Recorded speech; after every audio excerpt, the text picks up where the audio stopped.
Hello and welcome to another episode of When in Spain. It's Paul Burge here, speaking to you from the Retiro Park. No particular reason, it's just a beautiful spring day here in Madrid, so I thought I would make the most of that and record the video here. But today I'm here to talk to you about culture shocks. We've all experienced them at some point or another, especially when we choose to come and live in another country. So what is a culture shock? Well, I did check the dictionary to see what the definition actually is. And so it's confusion when faced with a different culture, a different set of norms, a different way of life, and different attitudes towards everyday life as well. I'm going to give you my 9 top culture shocks that I've experienced since I've been living here in Spain. And I've been in Spain now a few years, and these are culture shocks that I still can't get my head around, that I still struggle with. Some of them are negative culture shocks, things that I find a bit annoying or frustrating, and other ones are positives, things that I think, wow, absolutely amazing, fantastic, I can't believe that this exists or this still happens, and things like that. So let's start with culture shock number 1 for me. Volume control. What do I mean by that? Noise. For me, coming from England, I have to say that I do find life in Spain pretty noisy in many different respects.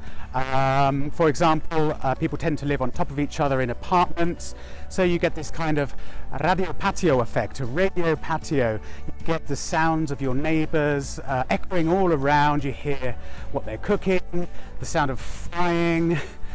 You hear their arguments, their phone conversations, their music, and quite often you hear a kind of chorus of orgasms at night or in the morning. You do find that people live in very close confines in the big cities, but in most places in Spain. In England, on the other hand, where I come from, most people live in houses which are kind of slightly detached from each other, have more space, they have a garden and that kind of thing. Another thing, when you go into bars, restaurants, the noise level for me on average seems to be a lot higher than back home in the UK. I always think of going to a restaurant as a relaxing experience with friends or family. I have to say, in Spain quite often I find it quite jarring and not as relaxing as I would like. The kind of level of background hubbub that you might have back home in a restaurant is sort of very exaggerated here, where people are kind of shouting over each other at the table next to you, and you sort of think, God, I can't hear myself speak. You're struggling to have a conversation with the person sitting next to you. So in restaurants as well, in public places, in bars, you've got to really shout to get the attention of the bartender if you want to get served quickly. Another aspect of noise, car horns. I have to say, here in Spain, and I do live in the centre of Madrid, so perhaps that is not completely representative of the whole of the country, but that people tend to use their car horns for any reason whatsoever, and it doesn't seem to matter what time of day it is. For example, this morning at about 6:37 a.m. outside my apartment, someone was beeping their horn. I have no idea why, whether I doubt there was a traffic jam. It's a small street, but obviously to get the attention of someone, or they were waiting for someone to come down from their apartment, and to my mind, totally antisocial. Also, this kind of quite childish excessive use of horns when there's traffic, when the traffic light hasn't changed colour yet, pumping on their horns, leaning on their horns, as if it's going to miraculously make the traffic disappear. Culture shock number 2 that I still kind of struggle with is what I would call spatial awareness. In Spain, personal space, well, it is very personal in the sense that it's very intimate. So here people really don't seem to care if they're squashing up, squeezing, pushing past people without sort of saying excuse me or sorry, can I get past. And I've lost count of the amount of times that I've been in bars, for example, okay, albeit busy bars, people would just put their hands on your shoulders or on your waist or whatever and just sort of like move you out of the way as if you were like a piece of furniture or a bar stool or something. No kind of, oh, excuse me, can I get past, or anything like that. So yeah, there's a lot of pushing, pressing, trying to squeeze past without really asking beforehand. Well, I guess in the UK, and of course, I'm just talking about I'm not saying it's wrong, but I'm saying it's something for me that is a culture shock, that is a bit jarring. In the UK, I think really we avoid any kind of physical or bodily contact with strangers where at all possible. Another thing I found as well, that I don't know, people seem to be a bit more oblivious, maybe less conscientious about where they are if they're in a public space. So I mean, what I'm saying is that people, if they're in the way of you, they don't seem to really care or notice. So for example, I've lots of times, this happens regularly to me, you're trying to get out of a busy supermarket or out of a bar or in or out of a shop or something like that, and there are just like groups of people just stood in the doorways chatting with their friends at quite a high volume, or smoking, or just stood there, and there's no kind of attempt to sort of move out the way or notice that somebody is trying to go in and out, or that it's it's a doorway. It's a doorway which is designed for people to go in and out of. And the same thing kind of with streets, pavements, walking on pavements. A lot of time you'll see people just standing right slap bang in the middle of a pavement, again talking, arguing on their phone or whatever it is, completely oblivious to the fact that you're trying to get past, or that like lots of people are trying to get past, and they're just right in the way, but just completely oblivious. For me, it's quite surprising. It doesn't seem to happen so much back home. I'm not saying it never happens, but I've noticed this a lot more here in Spain. One final thing when I'm talking about personal space, not just talking about people when they're walking around, also driving. Pretty terrifying. I mean, I've been in the car on motorways all over Spain in the last few years, and I have to say that really the level of kind of inconsiderate driving that I've noticed here is quite shocking, especially with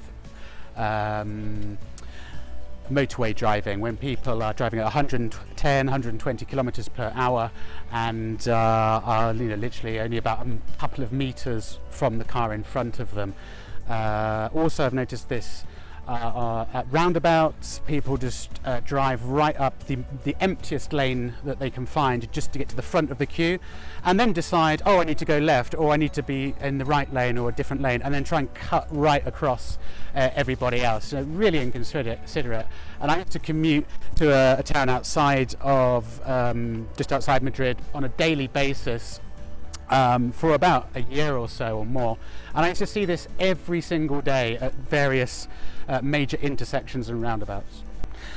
Culture shock number 3 for me, customer service. I'm afraid I have to say that in general, on average, the level of customer service here in Spain is not really as good as it is back in the UK or in the United States or some other countries that I've been to. But what I will say is that when customer service is good, it's absolutely fantastic, and I have had some amazing customer service here in Spain. But what I will say is also that when it's bad, it is pretty appalling. I've had some, more often than not, I'm afraid to say, I've had some really bad customer service, whether it's a shop, a bar, a restaurant, a bank, any kind of public administration, anything like that. I don't know, I have found as a customer, if there are a group of employees together chatting, you are become quite invisible. And just last week in a supermarket, group of staff chatting away together, nobody at the checkout, waiting at the checkout, obviously waiting to be served, and they see you, but they just pretend you're not there. And then eventually I just sort of said, oh, excuse me. And they sort of this one woman sort of rolled her eyes as if to say, oh, you've interrupted me having a conversation with my colleague and another friend in a supermarket, and said something like, yes, okay, yes, someone's coming now. And then shouted to the back of the supermarket to another member of staff, oh, so-and-so, come and serve this customer at the till. And then the poor guy comes marching up the supermarket and eventually serves me. But things like that. I've also was in a restaurant bar last week as well. There were about 6 members of staff behind the bar, and just there was a really horrible atmosphere between them. They were bitching and arguing with each other. They were arguing with the boss, for everyone to see and everyone to hear. Now, I don't know, for me in the UK, that's considered really unprofessional and really poor. You know, if you've got a problem, if you've got an argument or whatever it is, you take it out the back, not in front of customers. And then just again, a couple of weeks ago, when I was traveling back to the UK, I was at Barajas airport here in Madrid, and I was buying a coffee, and as the girl was serving me the coffee, she was chatting over her shoulder to a colleague saying, "Oh God, I'm so tired. Oh God, I'm really tired today. I can't wait for this shift to be over. Oh my God, you know, oh, I'm so fed up." As she was handing me the coffee, as she was taking the money, and I just thought, okay, I feel for you. Yeah, we've all been there. We've all been tired. We don't always like our jobs. Her job was probably, you know, hard work. She's probably been on her feet all day. Okay, but you don't complain about it in front of customers. Again, it's just I'm sorry, but from my geary point of view, and I've worked in customer service jobs, I've worked in restaurants and bars and shops, you know, and I've always been taught that you just don't do that.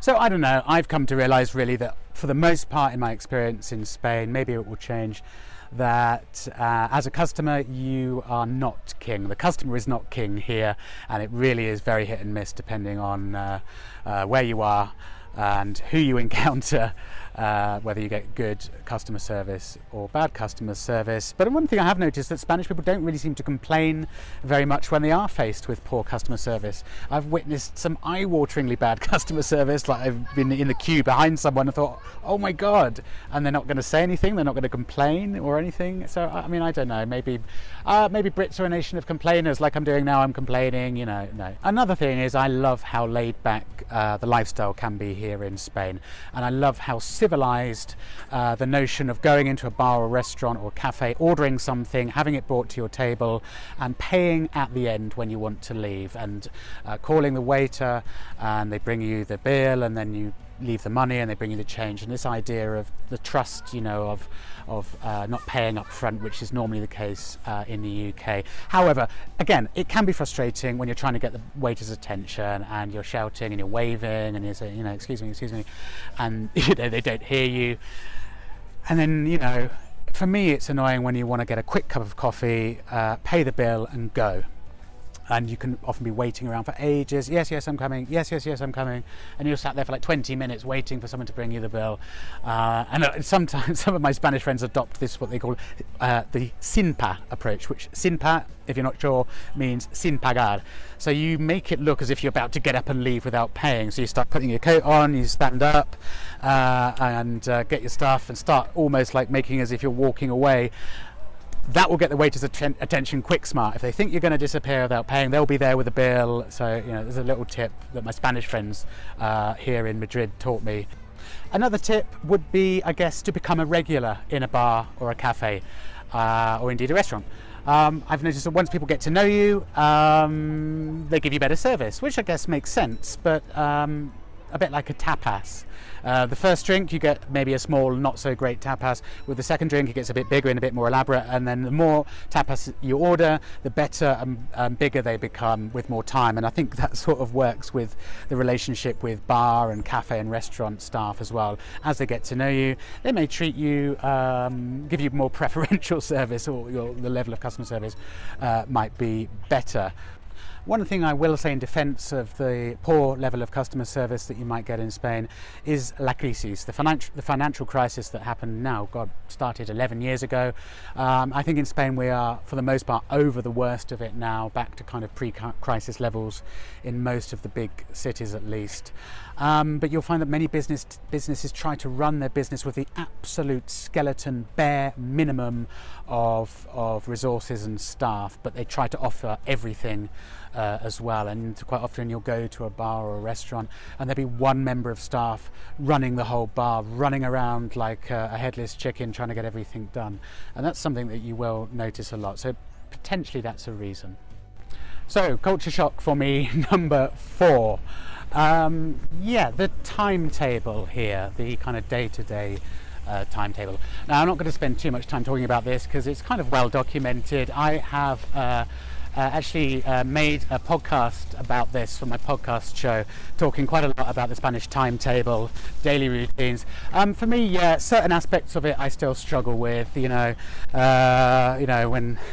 people are finishing up their natillas, their desserts on the menú del día,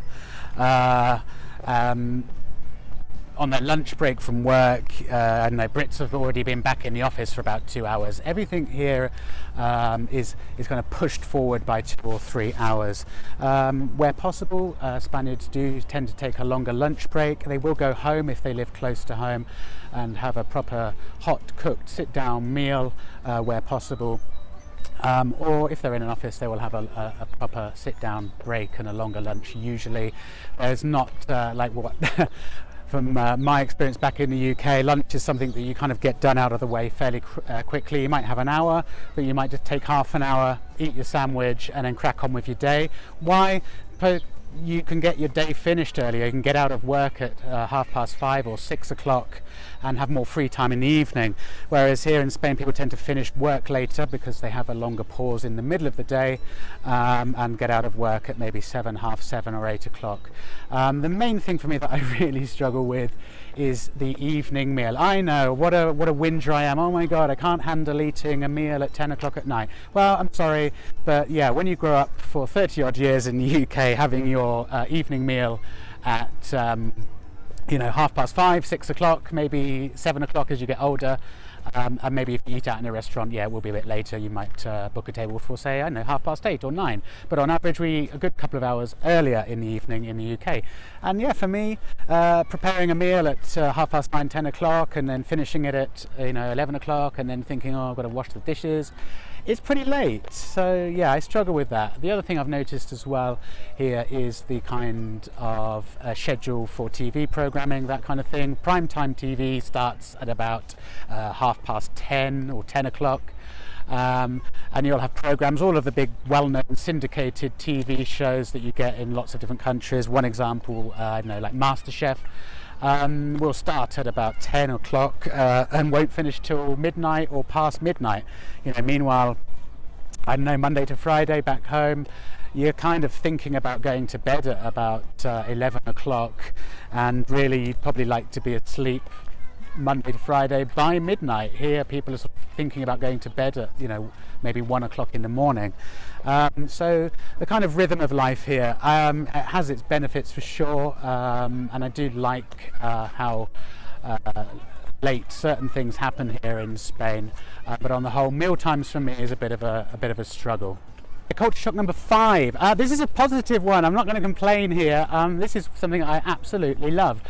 Eating out is as cheap as chips in Spain. Yes, you can find good quality food at really, really reasonable prices. And 3 words for you: menú del día. Menú del día is a fantastic phenomenon here in Spain. It's intrinsic to the kind of culinary traditions, or certainly the tradition of eating out at lunchtime. A 3-course meal in everyday restaurants all over Spain for between, well, I would say on average 10 or 12 euros. On the more expensive end, you may pay 15, 16, 17 euros, but you're getting 3 courses.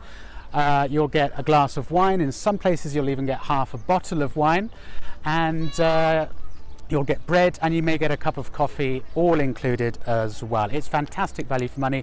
Only available at lunchtimes, however, and not usually available at weekends either. But it's an amazing tradition. If you're coming to Spain, don't go to a touristy restaurant. Get yourself in a traditional everyday tasca, everyday neighbourhood restaurant, and pay 10 or 12 euros for a really good 3-course meal. In some places they're even cheaper than that. In my local bar around the corner, they do a menú del día for 8 euros. 8 euros only. It's incredible. The other thing, alcohol. If you like wine and if you like beer, Spain, you're going to love it. It's super cheap for good quality wine. A glass of wine in your average bar in Spain. I'm not talking about super touristy places or hotel bars, but I'm talking about everyday neighbourhood bars. You're going to get good local wine for about 170, 180, maybe 2 euros a glass, up to say maybe 250, 270 the more expensive end. Either way, fantastic value for money. Wine is really cheap in supermarkets, you're looking at maybe €3 or €4 for a reasonable bottle of wine. You may pay 5 or 6 or 7 for a good quality bottle of wine.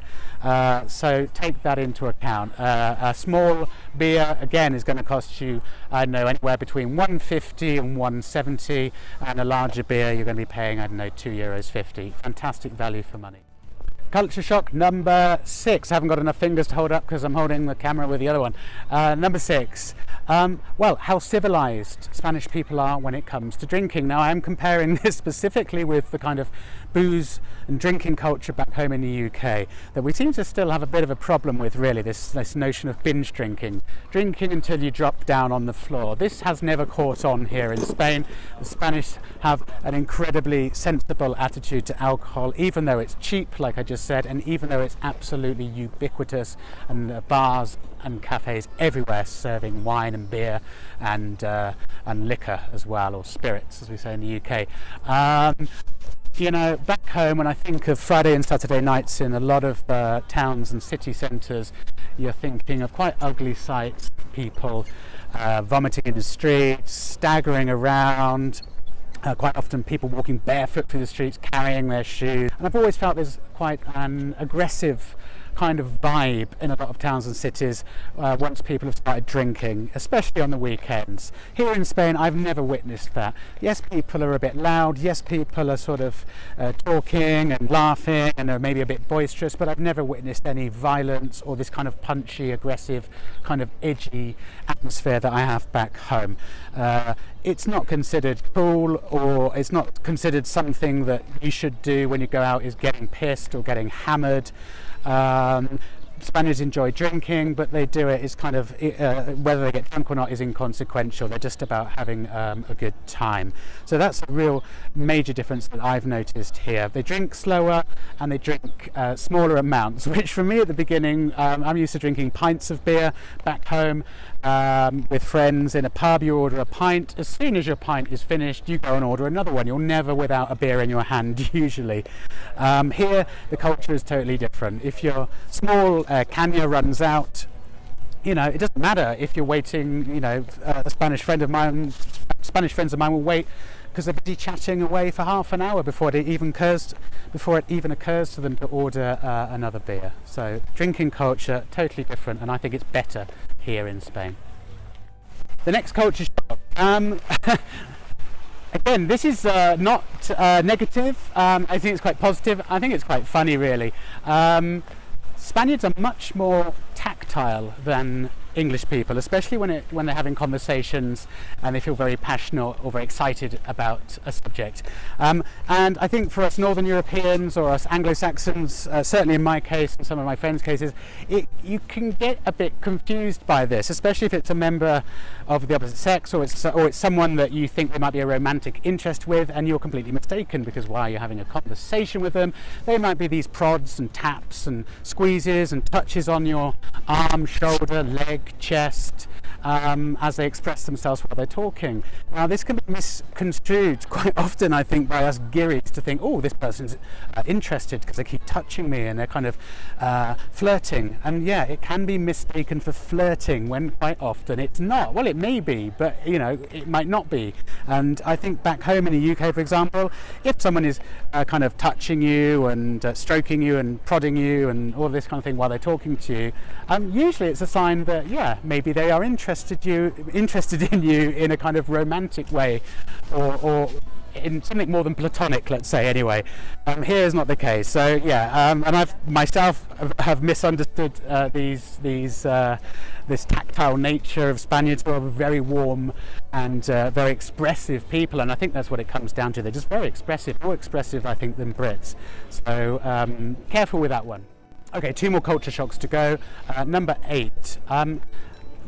Small businesses, how they seem to continue somehow to thrive in Spain, despite the big chains, the big supermarkets, the big international brands now moving in. Well, they've moved in a long time ago. This is something that I absolutely love about Spain, and it doesn't matter whether you're in a big city, like right in the centre of Madrid, where I am now, or any other towns and cities around Spain, you will find that there are just tons and tons of independent family-run businesses, whether they're greengrocers, bakeries, butchers, candlestick makers. No, I haven't seen a candlestick maker. Just the kind of shops that for me remind me of my childhood, the shops that in the UK have now disappeared long ago and have been filled up by big supermarkets and chains. They still somehow seem to hold on here in Spain, and I'm not just talking about shops, I'm talking about bars, family-run restaurants. Yes, they might be a bit dated, yes, they might be a little bit down at heel, but they are just, for me, the epitome of Spain. They capture that kind of deep Spain, and they still exist, and long may they exist as well. Absolutely wonderful places. Unfortunately, when I think of back home and I think of high streets up and down the UK, they've become really generic, just filled with the same repeated monotonous chains of Starbucks, Costa Coffee, McDonald's, the same department stores, the same international clothes shops and brands, etc., etc. It's really boring. That is starting to change in the UK, and I know people will say that there are independent shops in the UK, and there are, and there's been a resurgence maybe in the last 5 or 10 years. But when you compare it to Spain, it is nothing, has nothing to do with it. Spain is another world. The fact that in the centre of a capital city there are still little family-run greengrocers on almost every corner, and these kinds of places. In London, no way. Number 9, last one. Thank you for staying with me as far as this. Number 9, yeah, I'm afraid it's a bit of a negative one. It's something that continues to kind of surprise me, is that there is a sort of lack of respect for public places here in Spain. I'm not saying everywhere, I'm not saying every person has this mentality, but I'm saying that it's something that I've noticed more here in Spain, whether it's in Madrid, other cities I've been to, and I've visited about 20 different cities in Spain, whether you're in the countryside, that people sort of neglect or trash the natural environment without really thinking about it. So I'm thinking of, littering on the streets. I think, cigarette flicking could become a national sport, chucking things on the street, and with no attempt to even sort of disguise it. It's just like, well, I don't care, throw it down there. There's no bin nearby, I won't put it in my pocket, I won't carry it with me, down on the floor it goes. And I think in the UK this does still happen, of course, but I think in general there was a real big push to sort this out decades ago, and I think now people have been programmed now to think that it's antisocial and that it's not good and that it's wrong to be chucking stuff on the floor wherever you go. I think here in Spain they've still got some work to do on this. I'll give you another example. Last year there were some big reservoirs, beautiful sort of dammed valleys around Madrid, where people go when it's hot to go swimming and have picnics and things. And last year on numerous occasions at these pantanos, they're called pantanos, bags and bags of rubbish and empty beer cans and litter just dumped at the side of the reservoir, dumped in bushes, just dumped or just left wherever the people were, even though there were great big bins in a car park where people could dispose of their rubbish. No, that's too much effort. Just leave it where it is. I think I just swallowed a fly. To the point where the local council had put notices up saying, if this continues, we're going to simply close the reservoir, close the lake to the public, and you won't be allowed to use it anymore. So there you have it. Those are my 9 culture shocks that I still struggle with. Maybe one day I will get used to them. Thank you for watching the When in Spain show. Plenty more videos coming up in the future. Don't forget, if you haven't already found it, When in Spain exists as a weekly podcast as well, which started almost a year ago, so there are many more episodes if you're interested in listening to audio about Spain, which I produce. There's also a When in Spain Facebook page and Facebook group as well, and of course you can find me When in Spain on Instagram as well. Okay, thanks again for watching from me, Paul Burge, in a sunny Retiro. Adios.